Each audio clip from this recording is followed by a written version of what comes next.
পশ্চিমবঙ্গের রাজনীতিতে তৃণমূল, বিজেপি, বামফ্রন্ট ও কংগ্রেস এই চার দল দীর্ঘদিন ধরে প্রধান শক্তি হিসেবে সক্রিয় থাকলেও ধীরে ধীরে প্রশ্ন উঠছে, রাজ্যে কি নতুন কোনো রাজনৈতিক শক্তির উত্থান হতে চলেছে?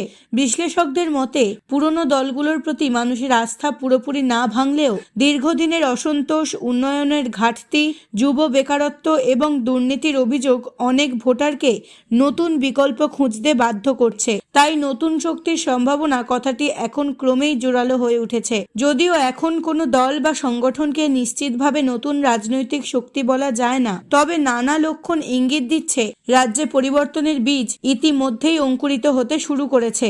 রাজনীতিতে যুব সমাজের অংশগ্রহণ পশ্চিমবঙ্গে নতুন কিছু নয়, তবে গত 2 বছরে তাদের ভূমিকার প্রকৃতিতে উল্লেখযোগ্য পরিবর্তন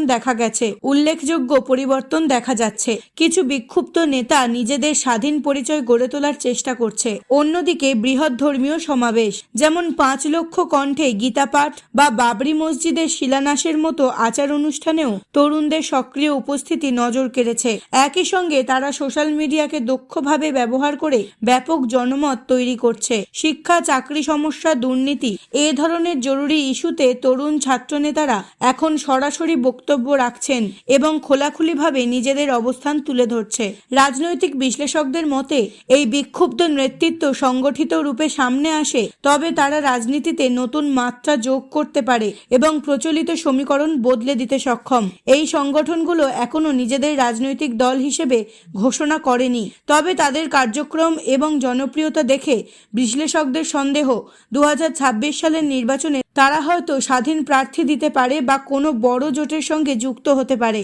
20 থেকে 35 বছর বয়সী ভোটারদের মধ্যে সোশ্যাল মিডিয়া ভিত্তিক আন্দোলন ব্যাপক প্রভাব ফেলছে। কর্মসংস্থান, দুর্নীতি, স্বাস্থ্যসেবা, শিক্ষা খাতে বৈষম্য এইসব নিয়ে অনলাইন ক্যাম্পেইন বহু জায়গায় আলোড়ন তুলেছে। বিশেষজ্ঞদের মতে এই ধরনের ডিজিটাল জনমতই ভবিষ্যতের নতুন রাজনৈতিক শক্তির ভিত্তি হয়ে উঠতে পারে, কারণ জনগণ যখন সরাসরি নিজেদের সমস্যা তুলে ধরতে পারে তখন নেতৃত্ব স্বাভাবিকভাবেই নতুন মুখ খুঁজে নেয়। এখনো পর্যন্ত পশ্চিমবঙ্গে এমন কোনো সংগঠন বা গোষ্ঠীর উত্থান দেখা যায়নি যাকে নিশ্চিতভাবে নতুন শক্তি বলা যায়। তারা এখনো জনমত তৈরির প্রাথমিক পর্যায়ে আছে। বিজয়ী হওয়ার মতো সাংগঠনিক ও আর্থিক শক্তি তৈরি হয়নি। তাই রাজনীতির ভাষায় এটিকে এখনই বিকল্প শক্তি বলা সম্ভব নয়।